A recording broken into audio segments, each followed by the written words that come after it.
Kia Soul EV pictured here in this awesome color, exactly how I remember it when it was right in front of me, was unveiled at the LA Auto Show with a pretty decent range, I have to say, and quite a few other things, and a size battery, 64 kilowatt hour, I believe. I've got to interview Steve Kosowski.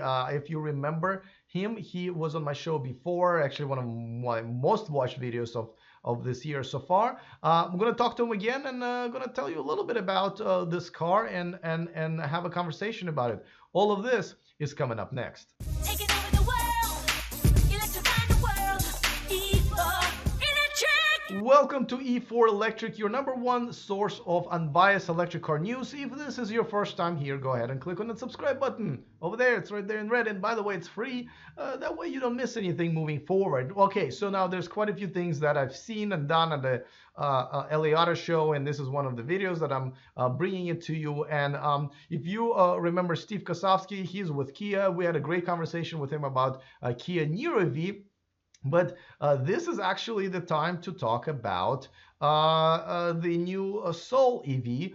Now, I have to say, I was very excited about the fact that the range is going to be very decent, which means now Kia will have 2 electric cars. By 2, I mean 2 electric cars, with over 200-mile range in the next couple of years. Now, the release for this one is 2020, and this is when, the first 2 cars that you see are actually gas versions of it. And there's a following. This car has a pretty good following. Now, but I also was a little disappointed, not a little, actually a lot disappointed that Kia wasn't going to make too many of these and would only offer it in ZEV states here in the United States. Now, I have to give Kia some credit here because I did approach them and say, hey guys, I know we have scheduled interview, but just so you know, there's a couple of questions that are not going to be easy questions for you to answer. So you're more than welcome to back out of it. And to their credit, they said, no, it is what it is. We understand that your community is concerned with it, and we'll do our best to answer the question. And that's what Steve did in this interview that I'm going to show you in just 1 second. Before that, of course, I want to remind you that this show and this channel is sponsored by Evanex, the aftermarket accessories for Tesla. There is a discount code in the description of this video, so you can save yourselves a few bucks and get your holiday shopping started if you haven't already. All right, well, without further ado, here's my interview with Steve talking about Kia as a brand moving forward to electrification in general, and the unveiling of Kia Soul EV in particular. Here we go. Well, we have something new to talk about this time around. Tell me a little bit about this pretty little thing behind us. This is the all-new 2020 Soul EV, completely new from bumper to bumper and roof to floor. You told me not to touch it. Oh, sorry. Well, don't tell them I touched it. So what's great about the car is its range, which we're going to talk about later, but it's into the low 200s, maybe 230. And state-of-the-art liquid-cooled 64 kilowatt-hour lithium-ion polymer battery that is enabling the car to have 201 horsepower, 291 pound-feet of torque, great range. You can DC charge the car very quickly. In fact, you can add about 100 miles in 30 minutes on a 200 amp DC fast charger. And you can fully DC charge the car in about 2 hours. So there's a lot to talk about. It's loaded with tech. It drives wonderfully. There's 4 driving modes. There's an available heat pump. There's a wonderful 10.25-inch display screen. There's heads-up display. So you have a wonderful magnitude change of the Soul EV compared to the previous car. And I know you haven't released the price, but we're assuming it's in its 30s. We're expecting it to be in the low 30s and much lower than that after you take out the incentives. Yeah. And this pretty much shares the electric powertrain and definitely the battery with e-Niro. Is that true? That's exactly right.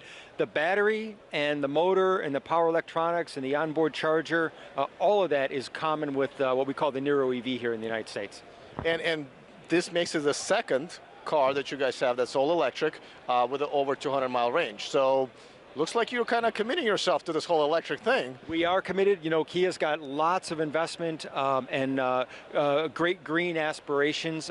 We've committed billions and billions and billions of dollars to electromobility R&D. So this is one of the fruits of those investments that were made many years ago. And yeah, we are, I think, the only brand that's offering 2 EV utilities with more than 200 miles of all-electric range in the United States. Well, that's, I mean, I'm excited because, but now this car already kind of has a following, and I know we have gas versions over there, all the way over there, but as we can see, most people are there right now, just like your buyers. Mainly they bought the gas version, but this is a good way to literally walk down the line and start buying this all-electric car, because it's really can now compete, right? The range almost doubled. That's right. Tell me a little bit about the following, and what are your expectations? Do you think people will start moving towards the electrified version and maybe leaving the gas versions behind? Yes, and yes, and yes. We think there's a lot of upside here. A couple things. One, when this car was in development many years ago, a lot of what we learned was that sole EV owners, they really love the car. They love the package, they love the drivability, they love the DC charging, they love technology. But of course, they wanted more range. And so at the same time, we knew the Nero was coming, which is sort of our eco halo vehicle. And we concluded that there's a couple different buyers in the EV category that we can target. The sole EV customer, maybe urban, a little more youthful and vibrant in character. And we think we engineered the car around that customer, so it's got a little more space, it's got a lot more range, it's got a lot more tech, but we also were very careful with the pricing, so we're going to keep it affordable. At the same time, we knew we could expand our EV portfolio with a larger C-size crossover EV, which would be the Nero. So we think our approach to targeting the EV buyers, one that's a little more urban, one that's a little more suburban, maybe the Nero EV is a little more mature, maybe has family, whatnot. We think our approach is remarkable. We think it's exactly the right thing to do to broaden electromobility and the proliferation of EVs in the United States. And the concept, again, a small CUV and a little bit larger CUV with the Nero. So we think we're right on trend. Now, this is definitely going to increase the interest in this model, and obviously e-Niro is coming, which I believe is one of the first most affordable, again, over 200-mile range, compact SUV that everybody really wants. But you guys kind of have a bit of a problem because you're making this in limited amounts. Because, tell me why, and tell me what can be done to solve that, because I know my audience is going to be asking, it's like, I want one, or like right now or tomorrow, and you guys have a limited supply. Tell me a little bit about that. Well, you know, all automakers around the world are facing supply shortages of batteries, which ultimately go back to the availability of some of the compounds that are in them, the minerals, and frankly, the production capacity for the cells for the batteries. We're not alone in that, and so there are constraints that we face, and in the end, what happens is these cars, the supply of these cars gets choked. And we're doing everything we can to improve the supply, improve the capacity of our EVs. And we're hoping that over the horizon a little bit, we will be able to get more supply of batteries and therefore more supply of EVs. And now, this is not like you can go and run into a Radio Shack, pick up a few batteries. This is a whole different almost industry. Now, are you using a supplier for the batteries, or maybe putting them together, or these are your Kia batteries? Right. So Kia has 2 battery cell suppliers. We rely on LG Chem and SK Innovation. And for various different applications. Some could be for hybrids and plug-in hybrids, and of course the electric cars. And what we do is we take, first off, we work very closely with these guys with these suppliers, I should say, to tune and prepare and engineer the cells that go into the modules that go into the packs. And so these cell suppliers send us, or our sub-suppliers, the cells. They build the modules, and then the modules get put into a pack, and then the pack gets sent to the factory. That's basically how this works. So are they telling you that they are short on supply, or is this something that's all bottlenecked on your end? It's it's really ultimately it's a combination of a lot of different parties in the process in the system. The fact is, there's limited supply of the cells, and there's limited supply of the packs ultimately because of this. Okay, now let's talk about when this car. No, actually, let's talk about this one and a Kia Niro EV. I don't know what we're supposed to call it. I know you hired the Niro, so I think we're going with Niro. That's right. At this point, tell us about the availability here in the United States, but also in Europe. Okay, well, first, Alex, I can't speak to Europe to be frank with you, but in the United States, the Niro EV will go on sale. Start of production is January 15th, which means it goes on sale about February 15th. It will be in the 12 states that we currently sell the car in, which is Washington, Oregon, California, Texas, Georgia, 7 of the Northeast states, New York, New Jersey, Maryland, Massachusetts, Rhode Island, Connecticut, and I believe Vermont, and also Hawaii. And the Soul EV goes into production February 15th. It'll be on sale March 15th, roughly. And it is also planned to be sold in those 12 states. So supplies could affect availability of this, but that's the plan. Explain a little bit to some of our audience may not be familiar. What are ZEV states? So in the United States, states are allowed to decide whether they want to subscribe to California emissions or federal emissions. And this is according to the Clean Air Act. So under Section 177 of the Clean Air Act, states have the option. And so these states, Oregon, Massachusetts, Maryland, New York, New Jersey, Connecticut, Rhode Island, Vermont, and Maine, they've elected to adopt the California standards. So accordingly, car companies are obligated to sell increasing numbers, proportions of their vehicles in those states as electrified. They could be plug-in hybrid or full battery electric or fuel cell. It's up to the car company to decide which technology.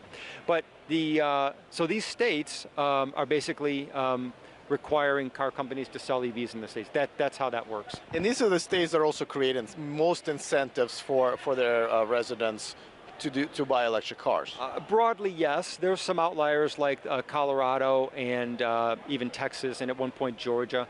But generally speaking, the infrastructure and the incentives, the subsidies originate from those states. So essentially, when people go like, well, this car's only going to be sold in ZEV states, I mean, not. What we're saying is that our viewers who live in those states, instead of just complaining, they can actually go and vote for those people to represent them in their local, whatever, a local government, to make a change if they want to. Because so it's not something you can just sit on a couch and complain about. You can actually do something about it. So that's for you guys. But at the same time, obviously, it would be awesome if one day you guys could just sell it everywhere, and everywhere would be the good, green places, the welcoming places where it would make sense for you guys to sell. That's right. And here's the thing, Alex. The electrification at this point is unstoppable. And when you talk to consumers who own and drive electric cars, they love them. You hear it from them, you see it in the data. And when we do consumer research with these folks, they literally say, I am never going back to gasoline. And the sales trends and the sales curves reflect this. And the repurchase rates and those kinds of things, the loyalty, is remarkable. And what we're seeing now also is that as EVs become more and more available, as the concepts evolve, as more and more EVs become crossovers and more desirable, and more bespoke EVs hit the market, this adoption and the sales are almost parabolic. And the Model 3 is a perfect example of that. I mean, I'm a Kia guy, but we're talking about the adoption of EVs. And you look at the waiting list for that car, you look at the interest in our Niro EV and our Soul EV, and it's very telling of the consumer appetite for the cars. So, you know, in the end, EV potential across the country, outside of ZEV states, mass market adoption, it's probably an eventuality. When that occurs, not really sure. But one thing that the industry needs is scale. And the scale is starting to happen. And as the scale happens and the cost of the batteries comes down, the viability of EVs outside of the ZEV states and so forth will increase, will improve. It's an inevitability, I believe. Maybe I'm speaking for myself, but the concept is unstoppable. That's my view. Actually, you brought me right into my last question. You know, you've done 1,000 of these, shows. Do you see as you walk around, because you don't just hang out here with your friends, right? You walk around and then check it out. Do you feel that electrification is coming? Do you feel that the excitement and then there are more models coming out and the brands being more behind it? Do you feel it yet? Or do you think we're still kind of a slow progress? Well, the U.S. market and the U.S. consumer, I'll answer your question, Alex, but the U.S. market and the U.S. consumer, the U.S. market is very broad and it's very diverse. And what I'm getting to is that 50 feet from here is a display with a lot of four-wheel drives, a lot of pickup trucks. And if you look at the market appetite for off-road, SUVs, CUVs, it's really robust. It's where the consumers want to go. But at the same time, you also have, as I mentioned earlier, strong demand for EVs that are configured like consumers want them. That's why I'm saying like EV CUVs are going to be really, really strong. When we do consumer research, we just did some recently. At the end of the focus groups, you literally ask group after group after group, what's missing? What do you need? What do you want? Well, I really wish we could get, what do you want? A 300-mile, 2-row, 3-row EV CUV. About the size of a Sorento. And you hear it again and again and again. And it tells me that there's folks out there who want this kind of product, and the industry will deliver. We're delivering an EV CUV. So I think ultimately, to answer your question, the interest and the appetite amongst consumers, you can feel it in the show. It's there, it's real, it's robust, and it appears to be growing. Another great conversation with Steve. Thank you so much for joining me. Let me know if you have any questions next time. I'm hoping to talk to him probably at CES. But I gotta tell you, first of all, again, kudos addressing the tough issue. And, just like I said, we do have some power here as voters to maybe make our states ZEV states, because, let's face it, this technology still needs a lot of help from us and from the government and so forth. But at the same time, I also hope Kia will actually figure out how to be able to sell this car to everybody. And, I'll probably make a separate video about how you can get an electric car that's only sold in ZEV states, outside of those ZEV states. But that's going to be a completely different conversation. So, so let me know if you have any questions, and definitely put some comments in there. I know Kia is watching, and I'm also curious to see what you guys think. But here's what I got here. Another car, a second car, which is also second generation, with a decent range, over 200 miles, for a decent price, which they haven't revealed, but it's going to be definitely very affordable, especially after incentives. I say it's a good thing. So I'm excited, but I'm going to look forward to your comments. Other than that, see you guys next time, and remember to stay charged.